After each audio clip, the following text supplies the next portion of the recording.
you will implode because you got everybody on your back and you're pulling everybody around and you get worn out. This is the statistical stuff that happens across all the businesses that failed and succeeded. If you just look at the reason businesses fail, which we really got into in our research, like what caused this to happen?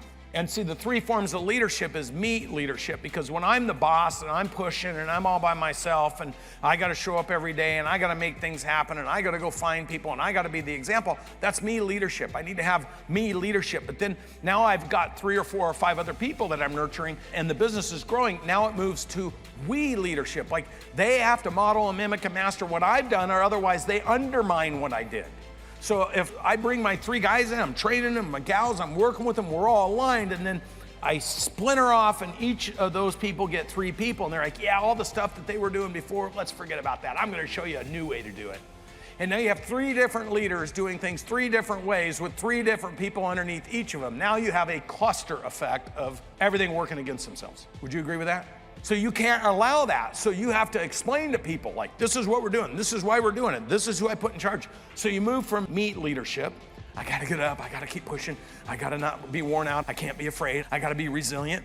To we leadership, I need to bring some people in with me to help me do it and help me do it. And if you don't have that we leadership by breakpoint 3, 15 million, 8 to 15, you will implode because you got everybody on your back and you're pulling everybody around and you get worn out. This is the statistical stuff that happens across all the businesses that failed and succeeded.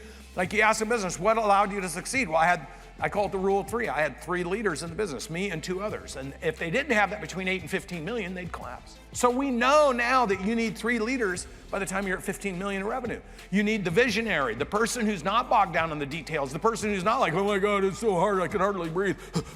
I'm worn out. And everyone around you is like, oh, we're worn out too. And the new people are like, I ain't worn out, but I want to get worn out, so I won't work that hard. This is what happens, right? So you have the visionary, the person that's always like, we're taking the hill, we're going up there. Then you have the integrator, process, systems, policy, training, paying attention to the details, invoices go out, money gets collected. Then you have the builder. We need new customers. We need new clients. We need new things. If you don't have those 3 people leading your organization by breakpoint 3, you're in big trouble. And if you're all 3, you're in desperate trouble. So it goes from me leadership to we leadership. See, what happens by breakpoint 4 is you get us leadership. See, Gallup poll does a survey every single year of 100 million US workers. 1/3 says they're actively engaged, 2/3 say they're disengaged or actively disengaged. 18 million out of 100 million US workers say they're intentionally sabotaging the place they work. The average business has 10 people or less in it. Now that tells you 2 of your 10 people are trying to undermine your whole business. The NIOPs have more influence than the PIOPs, negative influence of other people. They'll suck that middle tier down before you can lift the middle tier up. How many of you, every time you go in, you're like, what's wrong with these people? I go in and tell them the opportunity, and then there's always that 1 or 2 that's like, well, we'll wait and see what's gonna happen. I've heard all this before. I don't wanna do it. I don't like doing it. All the people issues.